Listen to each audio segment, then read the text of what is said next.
দিন দুপুরে উধাও বাইক, চাঞ্চল্য ঊনকোটি জেলা হাসপাতালে। চুরি যাওয়া বাইকের মালিক হাসপাতালের সিকিউরিটি গার্ড। নিরাপত্তারক্ষীর বাইক চুরির ঘটনায় গুঞ্জন সর্বত্র। হাসপাতালে সিকিউরিটি গার্ডের বাইক চুরির ঘটনায় শুক্রবার চাঞ্চল্য ছড়ায় ঊনকোটি জেলা হাসপাতালে। দিন দুপুরে প্রকাশ্যে বাইক চুরির ঘটনায় গোটা কৈলাসহর মহকুমায় চাঞ্চল্য বিরাজ করছে। এ ব্যাপারে কৈলাসহর থানায় লিখিত অভিযোগও করা হয়েছে। জানা যায়, প্রতিদিনকার মতো এদিন সকালে কৈলাসহরের ভগবাননগর এলাকায় অবস্থিত ঊনকোটি জেলা হাসপাতালের বেসরকারি সিকিউরিটি গার্ড বিক্রমজিৎ দেব ডিউটি শুরু করে। বিক্রমজিতের বাড়ি কৈলাসহরের ইচপুর গ্রাম পঞ্চায়েত এলাকায়। বিক্রমজিৎ নিজের পালসার বাইকটি নিয়ে হাসপাতালের স্টোর রুমের বারান্দায় বাইকটি লক করে রাখে, কিন্তু দুপুর 1:30 নাগাদ স্টোর রুমের সামনে হাসপাতালের মূল বড় গেটটি লাগানোর সময় বিক্রমজিৎ দেখতে পায় যে স্টোর রুমের সামনে পালসার বাইকটি নেই। সাথে সাথেই বাইকটি খোঁজা শুরু করে বিক্রমজিৎ। এই খবর জেলা হাসপাতালে ডিউটিরত অন্যান্য সিকিউরিটি গার্ডরাও জানতে পারে।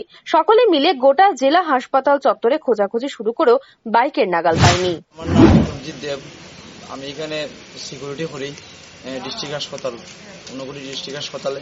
এখানে সকালে 6টার সময় ব্যাগটা রাখিয়ে আমি ডিউটিতে লাগছি। তো ডিউটি জয়েন করার পরে ডিউটিতে করতেছি। তারপরে এখানে 11টা সাড়ে 11টার সময় আমি বাইকটা এখানে দেখে গেছিলাম, বাইকটা ঠিকই আসলো। তারপরে আমি তো ভিতরে ডিউটি লাগিয়ে গেছি, ডিউটি কন্টিনিউ চলে ডিউটি আমি করতেছি। তারপরে আমি আরো হয়েছি না এইদিকে। পরে আমি আইসি এখানে গ্রিলটা মেইন গেটের গ্রিলটা লাগিয়ে দেখি আমার বাইকটা এখানে নাই। তখন বাজে 1:30টার সময় আমার বাইকটা এখান থেকে নাই। তোমার কি বাইক? তোমার পালসার 150। বাইকের নাম্বার 8714 TR02 F8714।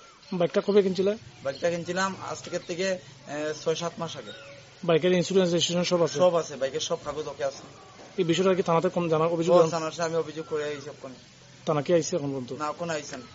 তো কি মনে করো, মানে কিভাবে প্রতিদিন কি মানে ডিউটির আগে কি বাইকটা এই জায়গাতেই রাখতে হয়? আমি বাইকটা এখানে আগে রাখতাম। বিক্রমজিতের বাইকটি চুরি হয়ে যাওয়ায় জেলা হাসপাতালের অন্যান্য সিকিউরিটি গার্ডরাও তীব্র ক্ষোভ প্রকাশ করে। জেলা হাসপাতালের মতো স্পর্শকাতর স্থানে সিসিটিভি বসানোর জন্য কয়েক বছর ধরে বিভিন্ন রাজনৈতিক সংগঠন এবং বিভিন্ন সামাজিক সংস্থার পক্ষ থেকে দাবি করা হলেও জেলা হাসপাতাল কর্তৃপক্ষ এই ব্যাপারে কোনো ধরনের ভূমিকা না নেওয়ার একের পর এক চুরি হয়ে যাচ্ছে জেলা হাসপাতালে। উল্লেখ্য, বিগত কিছুদিন পূর্বে জেলা হাসপাতালের ভেতর থেকে অক্সিজেন সিলিন্ডার এবং জেলা হাসপাতালের এক স্টাফের বাইক চুরি হয়েছিল।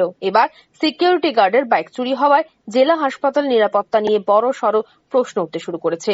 Bureau report, rising Tripura.